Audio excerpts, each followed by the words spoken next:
I'm going to try to get a new video going back to the road, since people think I can just drive around wherever the hell I want, willy-nilly.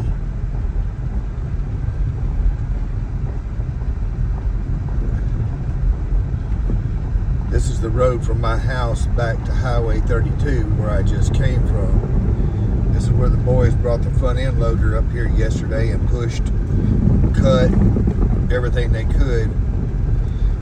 And I had cut a bunch of the trees down coming through here myself, just around that curve up there before my battery died.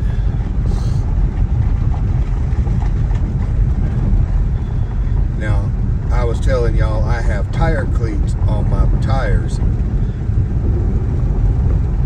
I don't have perfect traction, but I have enough to move this little car around. See where the boys did a great job over here.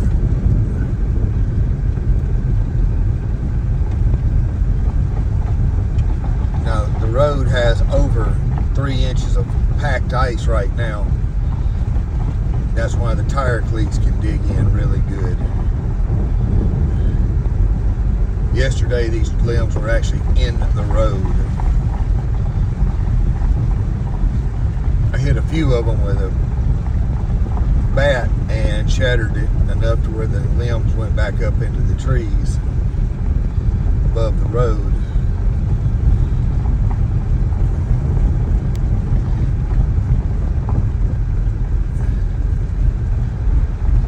This little dirt road right here takes you back down to the road that our shop's on, and I'll give you a look down. It's pretty bad still, but this is what's really bad. This is a power line that comes from over yonder toward the church. Over here, I don't know where it goes, but there's some type of place back here that has service.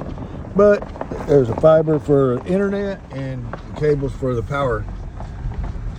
But like I said, it's going to take days, maybe weeks for this to get back to normal. All these sweet gum balls through here.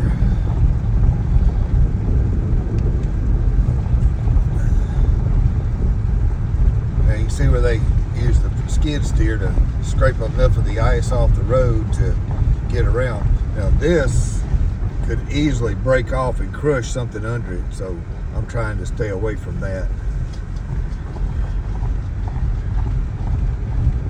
That could fall as well. See that one tree up there? You see how it's broken? That bough could break. And all these limbs here, they're broken. They're just frozen still. They haven't fallen yet. Any one of them could crush this car, most likely. And several hundred pounds of ice suspended up in the air. The power company come through here and trim these trees so that limbs wouldn't be over the power lines. A lot of good that did. At least it did for right here, but it didn't help whenever the actual ice storm. Now back up here to the junction. This is the road that our shop is on. If I were to hang a right, I'd be going back to the shop. And out here they were cleaning up earlier in the cemetery. All the limbs are falling out there. Now if I didn't have those cleats on my tires, I would have slid off in that ditch right then. That low wire right there over the road, that is the fiber connection. I'm gonna get out and show you. I drove under it. But this is the parking lot of the church here. But I'm gonna get out here and show you how this is. Come here, belt, turn loose, belt. Sometimes seat belts are a royal pain in the backside. All right, here.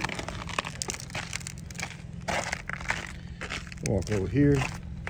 This is the fiber cable that goes, and as you can see, that's about 3/4 of, actually that's about an inch. My big old finger, but I'm trying to break it. It won't, I broke some of it off, but that's about a 3/8 inch cable for the fiber.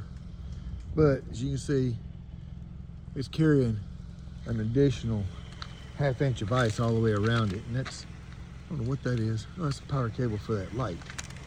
But ooh, that was me sliding on the ice, almost broke my ankle just then.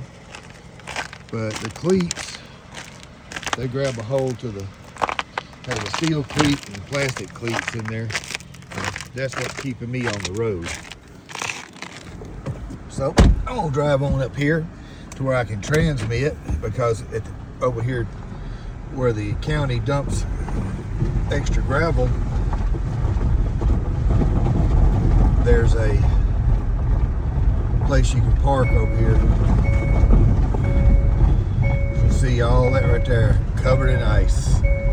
Any one of those wires or cables could break. I didn't want to put them back on, but I'm gonna pull up here. You hear the cleats out there, click clack, click clack, click clack. It's on tank tracks.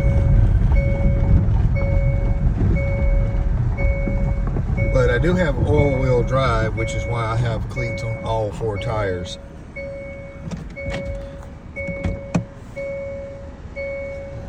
Turn this thing off for a minute.